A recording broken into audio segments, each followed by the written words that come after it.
Welcome. In today's video, we'll be continuing our look into the French Revolution, beginning with the terror and the fall of Robespierre and the Thermidorian reaction that brings to power Napoleon Bonaparte.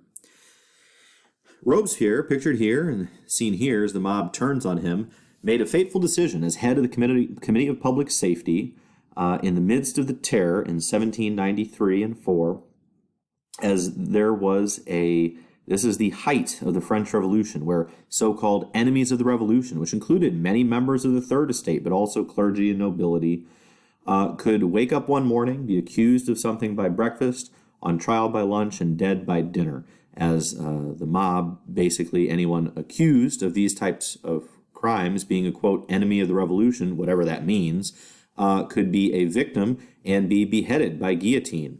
Robespierre effectively one day came before the chamber and held aloft a piece of paper saying he had the list of names of enemies of the revolution that he would read tomorrow.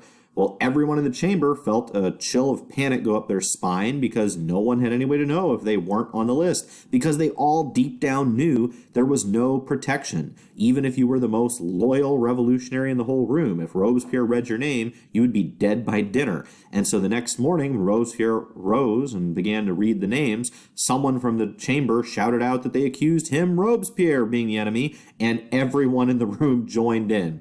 In the fracas, he was actually shot in the mouth and unable to actually defend himself very well. And then 3 days later, since he was the leader, he got 3 days somehow, he himself was brought to the guillotine, bringing an end to the terror. And shortly, this will bring to rise Napoleon Bonaparte.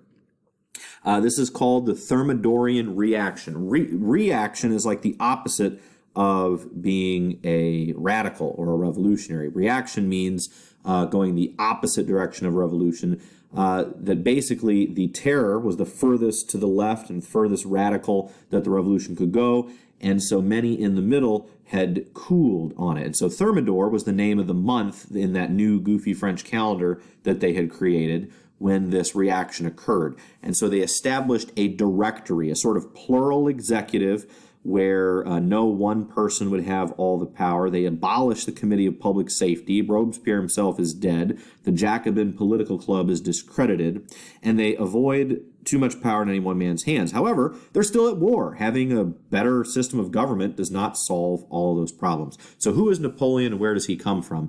Well, he has a quick rise. Remember that the nobility occupy all of the top of positions in the military as generals and colonels in the upper brass. But since many of them are immigrating out of France and becoming ultra-conservative immigrés, and because many of the other nobility have maybe been suspect enemies of the revolution and beheaded or driven out of government, there's a power vacuum at the top of the military. And so if you have success, you can have this meteoric rise, as Napoleon does. In a very famous incident, the Austrian army was marching on Paris, and he fires this famous whiff of grape shot. Grape shot is like little shotgun pellets fired from artillery that scatters the Austrian army and successfully saved the National Assembly and gets a massive promotion despite his young age. He leads armies in northern Italy that further defeat Austria, and he fights the British to a draw in Egypt. But he has this reputation for having a lot of flair and success in combat, and he has some friends who are powerful in this new directory government. And so, based on his success and reputation and his connections, he gets himself promoted to the top military position, or general-in-chief of the entire French military by the Directory. He then gets named first consul, basically the head over the Directory as the top official. Then he gets the assembly to abolish and dissolve the Directory, and then he simply assumes dictatorial powers. Then he has a vote to see if people approve of it. A plebiscite is a vote of all the people. You ask all of the plebs, remember that word from the Roman Empire, the plebeians, a vote of all of the plebs to see if they approve of a new constitution creating Napoleon as first consul for life. And they do. They overwhelmingly vote for Napoleon to be their consul for life. Within 4 years, he is no longer satisfied with first consul, like a president, and becomes emperor. He signs a concordat with the Pope and restores mostly normal relations with the Catholic Church to its pre-terror status. He declares the old Holy Roman Emperor dead. There can only be one emperor, that's above being king. And so if the Holy Roman Empire is gone, he can be the emperor of the French, not emperor, the emperor of France, the country, emperor of the French, of the people. So opening the door to some nationalism, which is one of the topics of an upcoming unit. This helps to begin pushing the Austrian Habsburgs out of Germany, opening the door for German unification, and an event happens here called the Shame of the Princes. Remember, in the Holy Roman Empire, there were over 300 independent princes of the Holy Roman Empire.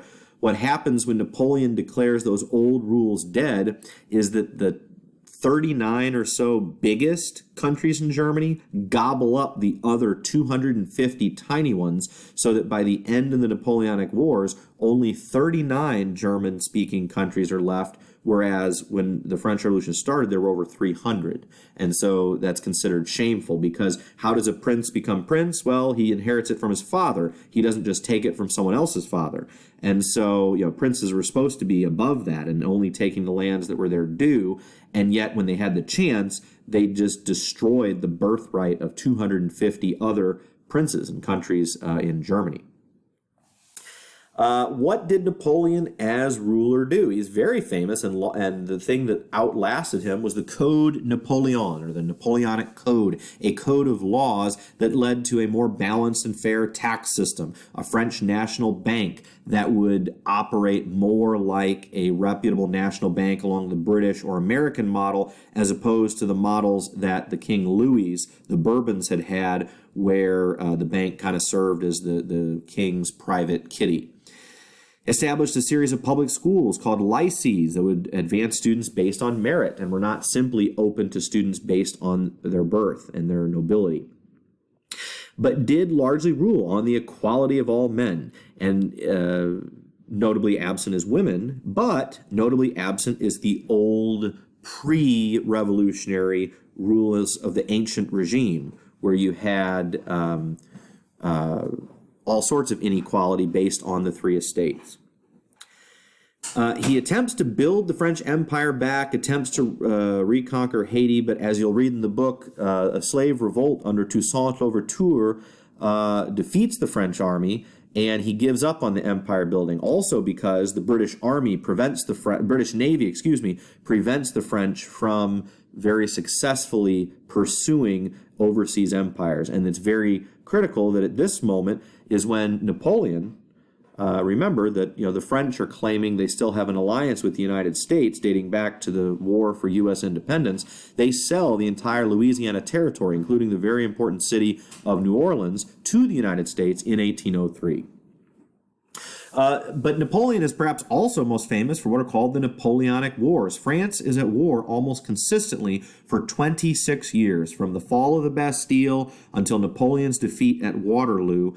France is almost continuously at war, and Napoleon outmaneuvers army after army after army of Europe.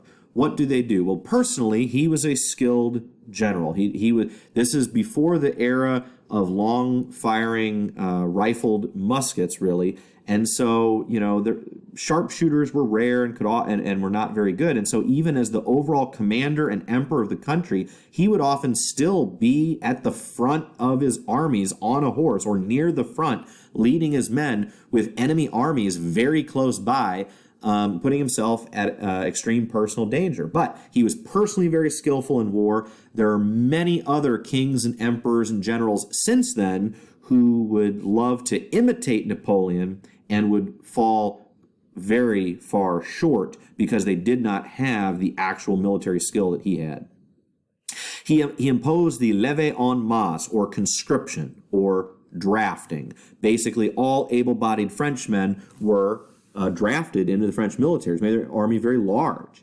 They practiced nationalism. It was the army of the French, not the armies of the king. Even though he clearly was at the head of it, he promoted the idea that French people were all part of it and could be proud. And again, promotion was based on merit and actual battlefield bravery, not based on what family you came from. Napoleon was constantly at war with Britain. He was constantly allied with Spain, and he put his brother, Joseph Bonaparte, on the throne of Spain and deposed the Bourbon monarchs of Spain, who had been ruling Spain since the Peace of Utrecht in 1713, when the War of the Spanish Succession ended. Just as a snapshot of one of the most famous wars that he fought in that period was his war against the Third Coalition. The Battle of Austerlitz in Germany, where it's called the Battle of Three Emperors, because the Austrian king claimed to be the Holy Roman Emperor, the Russian king claimed to be the Tsar or Emperor of all Russias, and Napoleon claimed to be, Emperor of the French. And they were all on the battlefield, and Napoleon wipes the floor with both of them. He committed one of his famous maneuvers whereby he's outnumbered by two larger armies, and he very quickly moves his army to defeat one and then pivots to defeat the other before they can link up and use their combined numbers against him. And that's very hard to do, but Napoleon and his skilled troops pulled it off in this battle very famously, but also many other times. Napoleon was very unsuccessful in this war at the Battle of Trafalgar, which was a naval battle between the combined French and Spanish navy against the British, where the British break and destroy the French and Spanish combined navy, therefore defeating really any hope that Napoleon would have of ever truly defeating Britain. Where does that leave Napoleon? And we have here some different pictures. This is him in his earlier career, kind of a military uniform. This is him, a very dashing portrait on horseback as he is, leading troops against the Austrians and Russians. This is a portrait of him in 1804 after having been crowned, dressed up, looking very much the part of kind of a Louis XIV or of a Roman emperor. This is a picture of him in Russia, I believe this might actually be at the Battle of Waterloo, where he's about to be defeated, and this is Napoleon later when he's on his way out. We'll refer back to that, but you can see sort of the rise and then the fall of Napoleon over time through pictures here. But at his height, around 1810, 1811, he had dominated all of Europe. He had annexed to France, basically said these territories are now part of France. The whole country of Belgium, almost all of Switzerland, and half of the peninsula of Italy. He had made firm alliances with Spain, with the entire territory of Poland, which at the time was called the Grand Duchy of Warsaw, as well as the Confederation of the Rhine, which is most of central Germany. And then he had treaties with Austria, Russia, and Prussia. Only was he at war with Great Britain. And so with so much power, we would ask the question, if Napoleon is so strong and powerful, how is it that he could fall? Well, next time we'll look at the three big mistakes: the Peninsular War in Spain, his continental system of trade restrictions aimed to attack Britain, but in reality it undermined his own power with his allies, and then finally the fateful invasion of Russia that will lead to the breaking of his Grand Army and his ultimate defeat. Thanks for watching.